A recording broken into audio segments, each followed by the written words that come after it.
Барлығымыз сүйсініп жейтін қауынның зияны мен пайдасы туралы осы видеода айтатын боламын. Видеоны соңына дейін көріп, менімен бірге болыңыз. Қауынның хош иісі мен тәттілігінен бөлек денсаулыққа көптеген пайдасы бар. Ол құрамындағы дәрумендердің және құнарлы заттардың көптігімен пайдалы. Қауын жасынуға бай, сондықтан ішектің жұмысын жақсартады.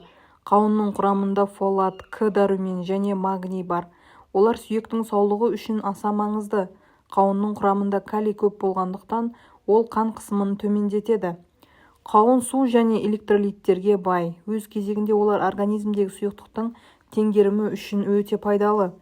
Қауында коллагеннің бөлінуіне әсер ететін және теріңізді күн сәулесінен қорғайтын С дәрумені бар.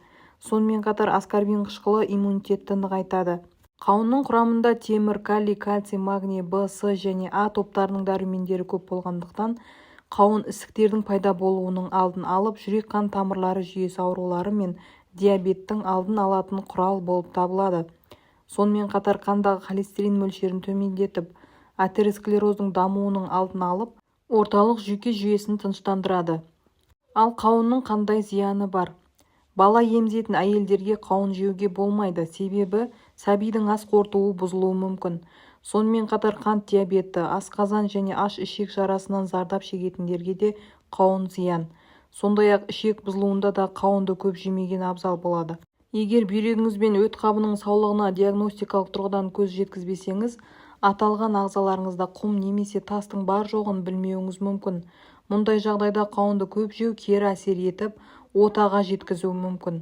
Қауынның құрамында жасұнықтың көптігіне байланысты ол ауыр өнім болып табылады.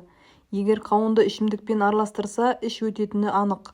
Сондықтан қауын жеген кезде суық су, әсіресе қышқыл сүт, айран ішуге, йогурт жеуге болмайды. Қауынның құнарлылығы және қалай дұрыс жеу керек.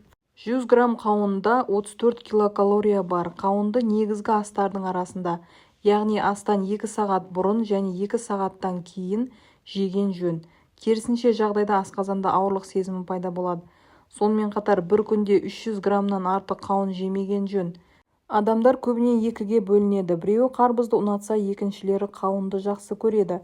Қауын тек дәмі тіл үйіретін жеміс қана емес, оның адам денсаулығына пайдалы тұстары өте көп.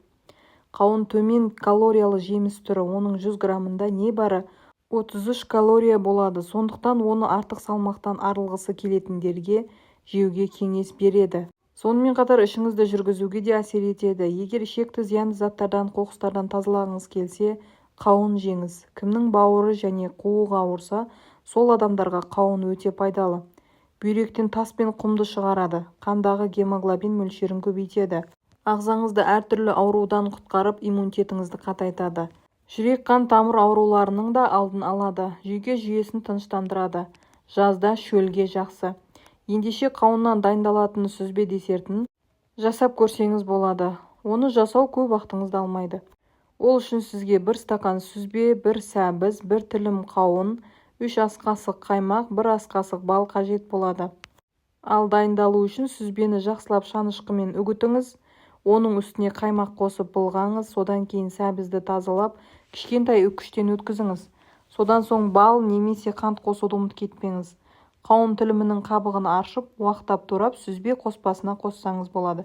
Бәрі дайын болған соң, өзіңіздің қалауыңыз бойынша шекелеп дастарханға қойсаңыз болады. Тәтті әрі піскен қауынды қалай таңдау керек? Қауынның түсі өз сұрпына сай болуы керек. Егер сыртында жасыл тұстары болса, піспегенін аңғартады. Ал қауынның кейбір сұрыптарында өзіне тән жасыл жолақтары болады. Қауынның сыртын жақсылап қараңыз. Ол бүтін, қара дақтарсыз, сызатсыз болуы керек. Сонымен қатар жарылған жерлері болмауы тиіс. Қауында бактериялар тез көбейеді, сондықтан үнемдеу үшін бөлінген қауынды алудың қажеті жоқ. Қауынның қабығын басып көріңіз. Ол қаттылау болуы керек, бірақ тым жұмсақ немесе тым қатты болса, басқасын таңдағаныңыз дұрыс. Қауын піскен кезде оның қабығының жасушаларына қаттылық беретін пропектин пектинге айналып, қауынның мәйегін жұмсартады. Қарбыз таңдағандағы сияқты, қауынның да сыртын алақанмен ұрып көру керек. Егер қатаң дыбыс шықса, піскенін аңғартады. Қауын қаншалықты жақсы піссе, оның құрамында хош иіс беретін заттар да соншалықты көп болады. Сондықтан әбден піскен қауынның иісі мұрынды жарады. Одан ананас, ваниль және алмұрт аралас иіс шығады. Жолдың бойында сатылатын немесе жерде жатқан қауындарды сатып алмаған дұрыс. Себебі қауынның сырты жұқа әрі нәзік болғандықтан токсиндер, ауыр металдар және басқа да улы заттарды жылдам өзіне сіңіріп алады. Видео сізге пайдалы болса, каналға тіркелуді ұмытпаңыз.